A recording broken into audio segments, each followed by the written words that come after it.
Remember how I talked about show up on time? Yeah. Well, if you're going to interview somebody, you never know when that person walks the door. That could be the person that you want to hire because you're interviewing a bunch of people. If it is the person that you want to hire, let's say you interview 3 people and this person is like, out of this world, can't believe it.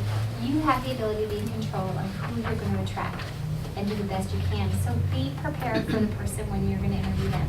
Make sure that you've read their resume and that you're really clear about their background and that you're ready and prepared for them when they come in because you want to make the best impression you can on every candidate.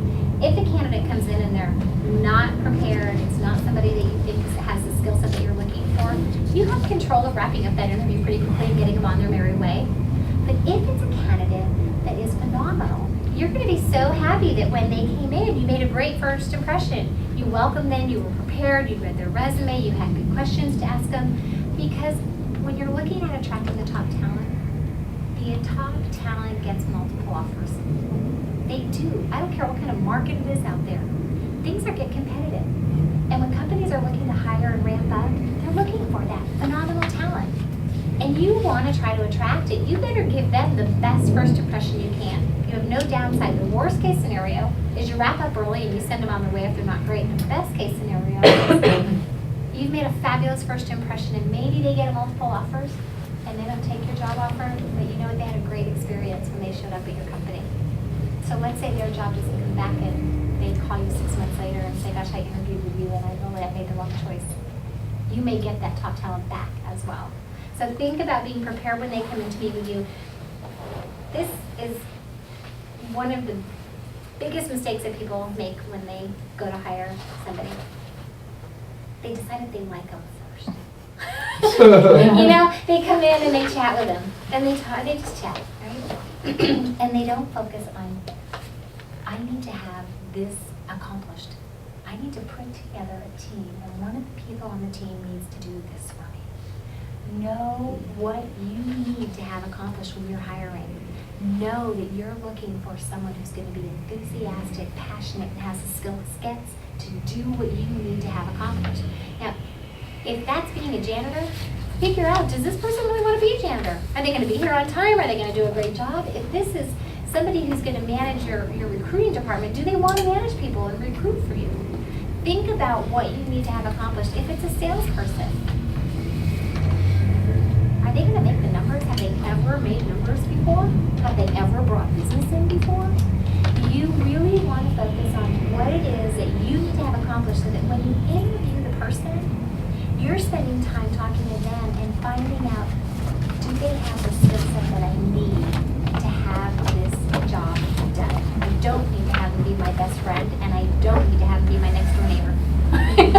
But if I need somebody to come in there and make sure that, you know, the restrooms are clean and the doors are locked, I need to have that done. If I need a salesperson who's going to bring in business and is going to be ethical and loyal and attract the clientele I want, I need to focus on somebody who's already done that and has that skill set and wants to do it. That's the other big thing when you interview. Resumes are historic documents. When you interview real live people, they have stories, they have new MBAs, they have passions, they have new careers. They have things going on inside of their lives that aren't on that piece of paper. So when you get to know them and you're looking for putting together that team, you're learning about what passion they have, what do they have to offer, and what can I maybe do for them that might enable them to reach their goals and also get the best candidate over here to help me get what I need to have done. So think about, where are they today? Sometimes when I take searches on my clients, say, here's the job description. I need somebody with 5 years of manufacturing, this company, this. And then I say, if I found the perfect person with all these skills, what would they accomplish in the very first year? And they say, oh my gosh, well, we got this ERP system and we never implemented this. And they tell me 5 different things that are not on that other thing for the skill set. And here's what they really are going to do for the next 12 months. So remember, you want to find out, what am I actually going to do for the company in my first year? What's it going to take for me to hit a home run? And that's a great interview question. If you hired me today, and a year from now, you came into my office, Dawn, you came down and said, Megan, what a great hire, I love having you here, you've done a great job. What would I do that would not only meet your expectations in my very first year here, but would exceed them? What would it take for me to hit a home run for you in my very first year of working for you?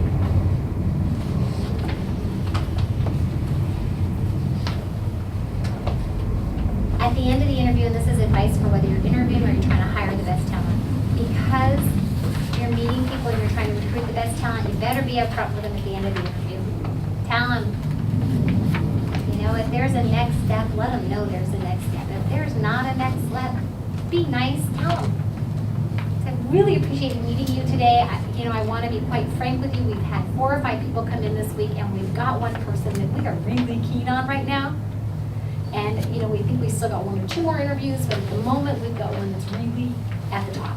Let the person know kind of where they stand. It's okay. All of us have good self-esteem and self-confidence. We don't want to walk out of there and figure, am I ever going to hear? So what do you do as a candidate? This is super easy.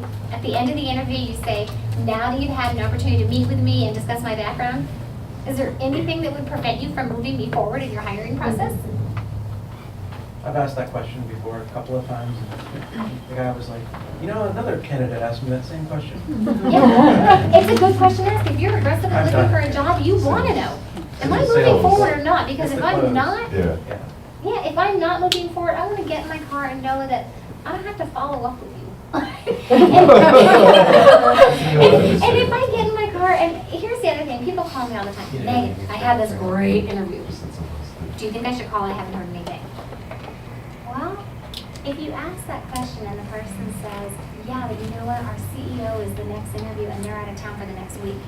So you're not going to hear from us until probably a week from Monday.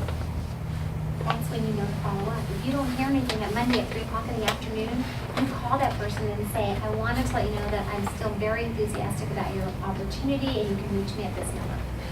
You know what to do. You don't go into that next Friday into deep depression because you had a great interview the week before, and then you're thinking, I can't believe they haven't called. What did I do wrong? And by the time they call Monday, you're like, oh yes, now you're calling. I've been sweating for a week.